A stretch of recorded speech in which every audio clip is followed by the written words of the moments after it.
That night, I had pulled into our driveway and started unloading stuff I'd left in the van. Empty totes, my lunch bag, a couple of those plastic "sorry we missed you" slips. My son, Owen, came out in socks, even though it was chilly, because he was 8 and kids don't feel cold the way adults do. He leaned on the bumper like he'd been waiting to tell me something, and he said it like it was nothing, like he was telling me what he ate at lunch. "Dad, Mr. Heller said I can come see something cool in his garage tomorrow." I didn't react right away because on paper that sentence doesn't sound like a crisis. It sounds like neighbor stuff. Like, "Hey, come see my motorcycle," or "I got a new puppy." I nodded without thinking. "Oh yeah?" Owen nodded. He said he has video games. And snacks. He said it with that careful little excitement kids get when they think they've found a loophole to the rules. That made me pause. I glanced across the street. Mr. Heller's place was one of those tidy houses that always looked like it was waiting for a real estate listing photo. Bushes trimmed, trash cans put away, porch light always working. He lived alone as far as I could tell. Mid-50s maybe. Always had clean jeans, always waved, quiet friendly, polite, not chatty. And his garage door was closed. It was always closed. I'd lived there long enough to notice things like that. I'd never seen it open. Not once. "When did he tell you that?" I asked. "Today, when I was outside." "Outside where?" "By the fence," he said. He was already there. I didn't like that. Owen didn't stand around showing adults his switch. Not unless they were family. He was shy with strangers and weirdly polite, which usually makes you feel good as a parent until you realize it also makes them easy to talk into stuff. "What else did he say?" I asked. "He's nice. He said he likes kids." That was the moment everything shifted. I felt my jaw tighten before I could stop it. I made myself breathe through my nose so my kid wouldn't see the anger show up on my face like a flare. "Okay," I said. "What exactly did he say?" Owen looked down at his socks, scuffing the driveway. "He said he has a bunch of games, and he has those little sodas, the tiny cans." "What else?" Owen looked toward the house like he was checking if his mom was watching. Then he leaned in a little, like we were sharing something. He said, "Don't tell Mom," he said. I didn't answer right away. I didn't want to say the wrong thing, because what I wanted to say was a lot of words that an 8-year-old doesn't need in his head. I carried the rest of my stuff into the house without saying much. Inside, my wife took one look at me and knew something was off. I told her once Owen was washing his hands. She didn't panic. She just went quiet. "I've never even talked to him," she said. "I've barely talked to him," I said, "just the wave." We called Owen back in and asked him gently if it had happened before. He hesitated, then admitted it had, more than once. Always near the fence, always casual, always friendly. "He asks what I'm doing," Owen said, "if I'm bored." "Did he ever come into our yard?" I asked. "No," Owen said. Then after a pause, "He just stands by the sidewalk." That night, after Owen went to bed, I stood outside looking at that house. Nothing about it seemed threatening, but I couldn't stop thinking about how easily a conversation could happen there without anyone noticing. The next few days, I paid attention in a way I hadn't before. If Owen went outside, Mr. Heller seemed to appear, taking out trash, getting mail. Then I saw it happen clearly. Owen was adjusting his bike near the sidewalk. I was on the porch. Mr. Heller walked to his gate and paused, close enough to talk. Owen looked up, listening. I walked down the steps and positioned myself between them. "Hey," Mr. Heller said, smiling. "Your boy keeps the street lively." "What's up?" I asked. He shrugged. "Just saying hi." "Owen told me you invited him into your garage," I said. I caught a quick flicker on his face. Not surprise, more like frustration. "Oh, that?" he said lightly. "I've got old games. Thought it'd be fun." "He's not going in your garage," I said. He raised his hands. "No big deal. I'm just being nice." I kept thinking about that line. I'm just being nice. It puts the pressure on you to feel unreasonable. I kept my voice calm. "Don't talk to my kid. If you need something, talk to me or my wife." For a split second, the friendliness dropped. What was underneath looked irritated. Then the smile came back. "Sure," he said, and walked away. That night, my wife and I talked everything through. We told ourselves we were overreacting. We told ourselves maybe he was awkward. But the "don't tell your mom" part kept coming back. That wasn't awkwardness. That was on purpose. We started looking for another place within the week. We didn't tell neighbors. We didn't make a scene. We just moved fast. Too fast, honestly. People ask questions. Did he touch him? Did he threaten you? Did anything actually happen? No, nothing you could point to. He just tried to make my kid his secret. We left that house quietly. Everything we owned strapped into a U-Haul. What stays with me is that he didn't need to break anything. He didn't need to come inside. He just needed my kid to trust him and to keep a secret.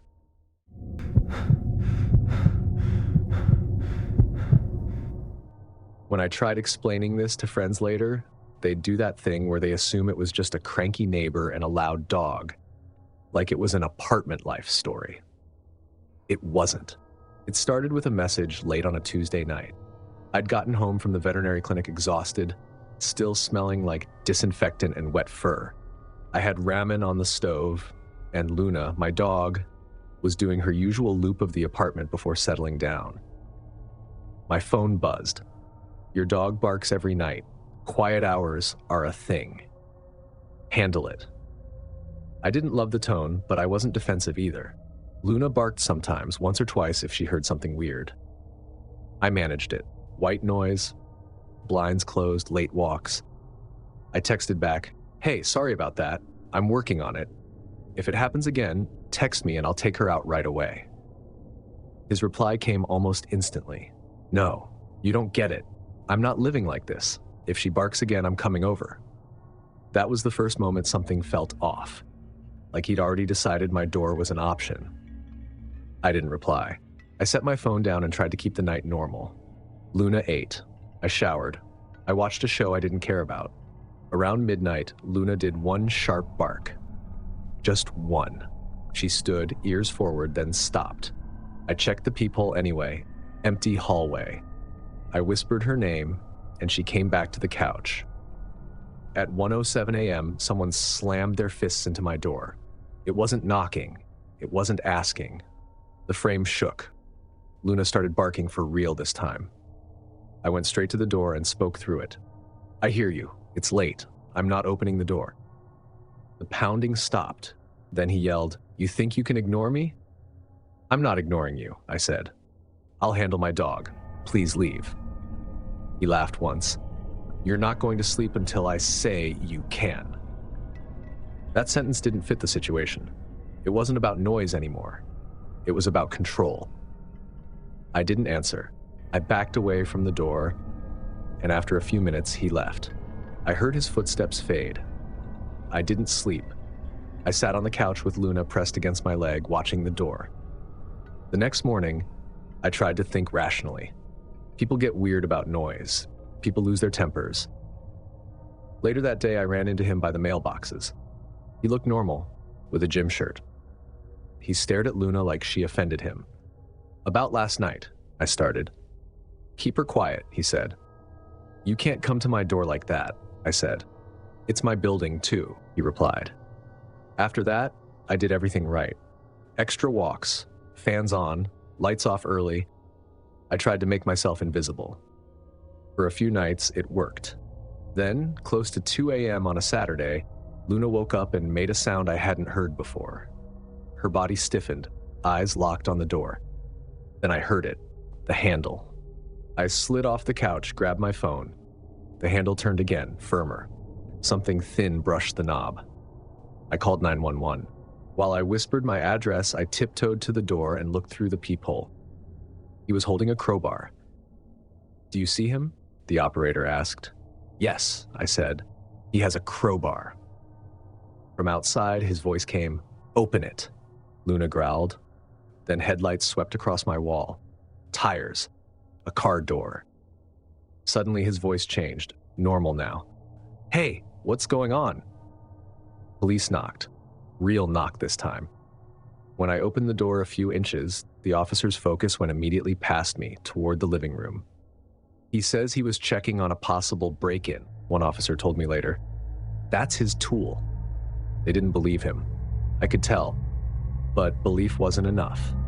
They documented it, warned him, told me to call again if he came back. After that, I couldn't relax behind a locked door anymore. And the worst part wasn't that he tried my handle. It was realizing he now knew I wouldn't open the door. So next time, he wouldn't bother knocking at all.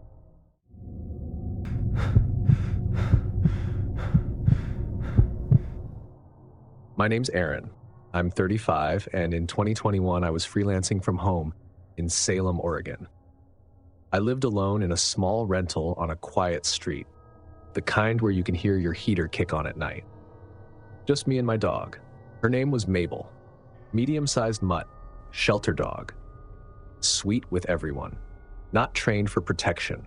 The type that would rather flop onto her back for attention than act tough. That's why the sound she made at 2 a.m. didn't register as barking at first.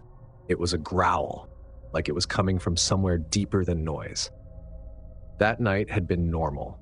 I'd spent the evening finishing a piece I didn't care about. One of those assignments you take because rent is rent. Tea, laptop, hair in a messy bun, Mabel asleep near the couch like always. Around midnight, I shut everything down and took a shower, trying to convince myself I was done thinking. But earlier that day had left a residue I couldn't shake. A neighbor 2 houses down had snapped at me in the afternoon. He was outside with a friend, both of them drinking even though it was still light out. Mabel barked once when I got home, not aggressively, just announcing herself. "Can you shut that dog up?" he yelled across the street. I tried to keep it calm. "She's fine. I'll take her in." He stepped closer to the curb, beer still in his hand. "I hear her all the time. You think everyone wants to listen to that?" His friend tried to smooth it over, but the neighbor wasn't backing down. He pointed at my house like it was a problem that needed solving. "You people move in and act like this street belongs to you," he said. "Let your dog run her mouth. Do whatever." I didn't even know what "you people" meant. I kept to myself. I didn't throw parties. I wrote inside my house and bought groceries and tried not to bother anyone. "I'm not trying to start anything," I said. "I'll keep her in." As I locked the door behind us, I heard him mutter, not even to me, "Yeah, keep her in." The way he said it felt like a decision. So when I checked my back door lock twice that night, I told myself I was being dramatic. I went to bed, Mabel curled at my feet, and eventually fell asleep. At 2 or 3 a.m., Mabel woke me. She was standing at the edge of the bed, body stiff, eyes locked on the hallway, growling. "Mabel?" I whispered. She didn't look back. Then I heard the faintest metal sound. My back door opened into the kitchen. It had a dead bolt and a standard handle lock. I could picture it perfectly because I'd checked it earlier. Mabel moved into the hallway without making a sound and stopped just short of the kitchen entrance. I followed, barefoot, careful not to step too hard on the creaky boards. I didn't turn on any lights yet. Some part of me thought if the house stayed dark, whoever it was might leave. I peeked into the kitchen. Shadows, counter shapes, the outline of the back door. The handle moved again. This time it jiggled, once, then stopped. My mouth went dry in a way that made swallowing feel loud. Another sound followed. Someone leaning into the door, working it, seeing what would give. I flipped on the hallway light. The pressure stopped instantly. 2 seconds passed. Then the handle moved again, harder. Like the person outside didn't care anymore that I might be awake. That's when the deadbolt made that sound. That grinding clack. Like the bolt was holding, but the frame was taking more strain than it wanted. Mabel stepped forward and planted herself between me and the door, standing there, solid and unmoving. I backed into the hallway and dialed 911, whispering even though I didn't know if that mattered. "There's someone at my back door," I said. "They're trying to get in." The operator stayed calm, asked my address, asked if I could see them, asked if I had a safe place. I didn't. I had a hallway, a bedroom, and a dog. The handle rattled again. A firm shove followed. The deadbolt complained louder this time. Mabel barked once, deep and sharp. It echoed in the kitchen.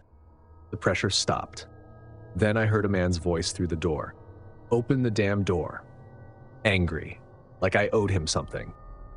I stayed on the phone. Please send someone. Mabel barked again, more urgent now. The person outside moved. I heard shoes scuff against the porch boards. He stood there breathing hard enough that I could hear it through the door. Then, just as suddenly, he stepped away, walking off the porch and across gravel. The police arrived minutes later, lights swinging across my front windows. They didn't find anyone, but when they checked the back door, one officer ran his hand along the frame and said, "Someone put real pressure on this." Morning made everything worse. The door frame had fresh splintering where the bolt sat. On the porch steps was a crushed cigarette, same brand my neighbor smoked. I tried not to jump to conclusions. That afternoon, when I took out the trash, he appeared like he'd been waiting. Sunglasses on, hoodie up, voice rough. "Hey, about last night." "What about it?" I asked. He rubbed his face. "I was out of it. Thought it was my place." 2 houses down, turned around, at my back door, I said. He shrugged, annoyed. I said my bad. Don't make it a thing. Then Mabel barked from inside.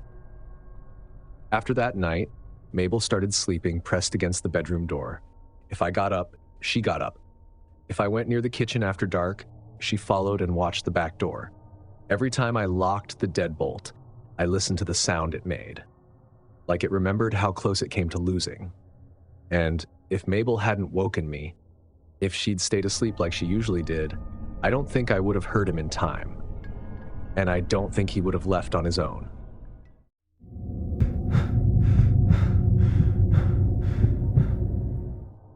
I'm Marcus.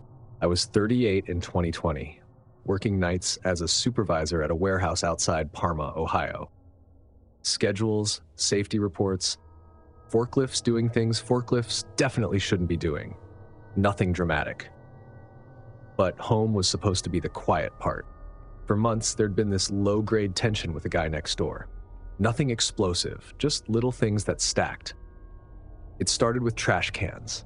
Wind blew ours too close to his side of the property line. He shoved them back like he was correcting a mistake. Then a note showed up in my mailbox in thick, blocky handwriting. Please respect property lines. I moved the cans. Didn't knock. Didn't write back. I'm not built for neighbor drama. Then came the smaller stuff. My recycling bin disappeared and reappeared behind my shed days later. Salt dumped in a straight line right at the edge of my driveway. Once, I found a screw standing upright in the dirt near my tire. Could have been random, but it was placed too cleanly. I told myself not to escalate, stay boring, stay adult, which is probably why the night he blocked my car in hit so hard. I pulled up just after midnight. The street was quiet in that winter way. No porch lights, no voices, just the crunch of tires on old snow. I parked like always. Then the next morning, as I was leaving for work, I saw his truck. It was parked directly behind me, inches from my bumper. Not tight parking, not careless. Surgical. I got out, walked behind my car, and stared at the gap. There was no way it was an accident. He'd lined it up like he was docking a boat. I checked the front. No room to pull out clean. If I reversed, I'd hit his bumper immediately. I walked up his driveway and knocked. Firm, but not angry yet. Nothing. I knocked again. Still nothing. I knew he was home. Light leaked through the blinds. He just wasn't answering. As I stepped back off the porch, something moved in the narrow space between our houses. The strip where the fence started and the light never really reached. He came out from the side yard, not the door. Sweatpants, hoodie, no coat, hands empty, but his posture was straight, alert. He walked toward me and stopped right at the edge of my driveway. Problem? He asked. You're blocking my car, I said. He didn't look at it. He looked at me and smiled. You're not going anywhere today. The way he said it, flat, casual, made it worse than yelling. I waited for him to laugh. He didn't. "Move your truck," I said. "Nah." Like that's even an answer. I stepped back toward my car. Standing there talking to him felt like playing along. When I reached the driver's door, I noticed something else. In the dirt behind my front tire was a rock, just big enough to wedge, placed deliberately. If I reversed hard, I'd lose traction. If I pulled forward, I'd scrape the curb. He'd thought this through. I got in the car and locked the doors. "You're going to mess up your car," he said through the glass. I didn't answer. I put the car in reverse and cut the wheel hard toward the edge of the yard. The tires spun sideways toward the grass. The car jolted. Something scraped underneath. For a second, it felt like it might stick. Then it broke free. Mud and snow kicked up as I backed out at an angle, swung the front end, and pulled away. In the mirror, I watched him step back like he was studying how I reacted. As I drove off, my headlights swept across his truck. The precision of the parking stood out even more from that angle. He wanted me to notice the effort. I drove around the block, deciding what to do. Going back felt risky. Leaving felt like giving him something. I called the police. They showed up 20 minutes later. Calm, professional, cold. By then, his truck was gone. Of course it was. They listened while I explained the blocking, the line he said, the rock, the way he came from the side yard. I could see it settling into a familiar category for them. Neighbor dispute. No damage they could prove. No direct threat they could write cleanly. They knocked on his door. No answer. One officer talked about documenting things. Said civil matter. The way people say good luck. Thank God, after that day, he never spoke to me again. But I still think about the way he said, "You're not going anywhere today." Like he'd already decided who got to move and who didn't.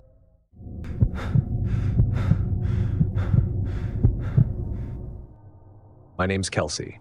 I was 24, freshly out of college, and I'd moved to that apartment in 2023 for a reset. New job, new city, my first place alone. The apartment complex looked calm in daylight. Pine trees, dog walkers, quiet streets. It felt safe enough. The walls were thinner than I expected, but I told myself that was normal. Every apartment has something. The guy next door seemed normal too. Mid-30s, usually in a hoodie, kept to himself. He wasn't friendly, but he wasn't rude either. The night I knocked, it wasn't even late, around 10:30. His TV or music was loud enough that the bass carried straight through my bedroom wall. I tried earbuds. I tried my fan. I tried lying there pretending it didn't bother me. Eventually, I got up. I remember overthinking the knock. How hard, how many times, what my face should look like. When he opened the door, the sound poured into the hallway. Some action movie, explosions and shouting. "Hey," I said. "Sorry, I'm your neighbor. Would you mind turning it down a little? The walls are pretty thin." He paused, then smiled. Normal. "Oh yeah, my bad. Didn't realize," he said. "Thanks for telling me." He turned it down right away. I heard the volume drop as I walked back inside and felt ridiculous for being nervous. I went to bed thinking I'd handled it fine. Around 2:40 a.m., I woke up to a sound that didn't fit any category my brain had. It wasn't knocking, it was impact. Heavy, rhythmic impact, like something being driven into the door over and over. I lay there listening, waiting for my brain to fix it into something harmless. Someone drunk in the hall. Someone fell. Then it happened again. Thud, thud. My dog started whining from his bed. I got up quietly and stepped into the living room. I grabbed my phone and crept toward the door. The impact stopped. Silence. Then the peephole went dark, like someone had stepped close enough to block it. I looked. At first, my brain didn't accept what it was seeing. His forehead was pressed against the door. Then he pulled back a few inches and drove it forward again. He was headbutting it. His arms hung at his sides. He wasn't bracing himself. It looked less like rage and more like he decided the door was in his way. I backed up so fast I nearly tripped. I crouched behind the kitchen counter. My phone was shaking in my hands. I typed 911 and the doubt flooded in immediately. What if he's drunk and confused? What if this is nothing? What if I overreact? Then I heard a sharp crack, wood giving way at the frame. I hit call. The operator answered. I whispered, "Someone is trying to get into my apartment." She asked if the door was locked. It was. Deadbolt. Another impact hit, louder this time. My dog trembled against my legs. Then the sound changed. He leaned in close enough that I could hear his breathing through the door. "Kelsey," he said. My body went hollow. I hadn't told him my name. Not earlier. Not ever. I covered my mouth and slid down against the cabinet. The operator kept talking, asking questions, telling me officers were on the way. I heard his head hit the door again, this time with a tearing sound like the trim was starting to split. I pictured cheap screws, cheap wood, the door giving up. Then he went quiet. I thought maybe he'd left. I almost believed it. Then he spoke again, softer. "I know you're awake." I couldn't stop the tears. The operator told me to stay away from the door and not open it for anyone unless police identified themselves. I sat on the floor holding my dog, counting his breaths because it was the only steady thing in the room. The impact slowed, like he was pacing himself. Then footsteps in the hallway, loud and rushed. "Police! Hands on your head!" Instantly, his voice changed. Hey, I live here," he said, suddenly clear. When the officers knocked on my door, I didn't move until they said my unit number twice. I opened it with the chains still on. They talked to him in the hallway. I could hear his calm explanations, the offended tone of someone inconvenienced. "She said I was loud earlier," he said. "I went to apologize. She didn't answer. I got worried. They didn't arrest him. Not that night. They told him to go back inside. They told me to call again if he came near my door." Management's response the next day was a practiced shrug. "He's had issues," they said. Like that explained anything. They fixed the doorframe a week later. New trim and fresh paint, but the crack never really disappeared. If you stood at the right angle, you could still see it under the paint, a faint line that caught the light. And every time I looked at it, I thought the same thing. I didn't knock to start a fight. I knocked to be polite, and he took that as an opening. If you're sitting there thinking, "Yeah, I'd never feel comfortable again after that," smash that like button, subscribe for more nightmares, and tell me which neighbor gave you the worst feeling. And if you think neighbors are bad, just wait until the threat has a badge, a key card, and your schedule. Click now to watch 4 very disturbing coworker horror stories, because HR can't protect you from everything. Thanks for watching. Stay alert, stay safe, and I'll see you in the next nightmare.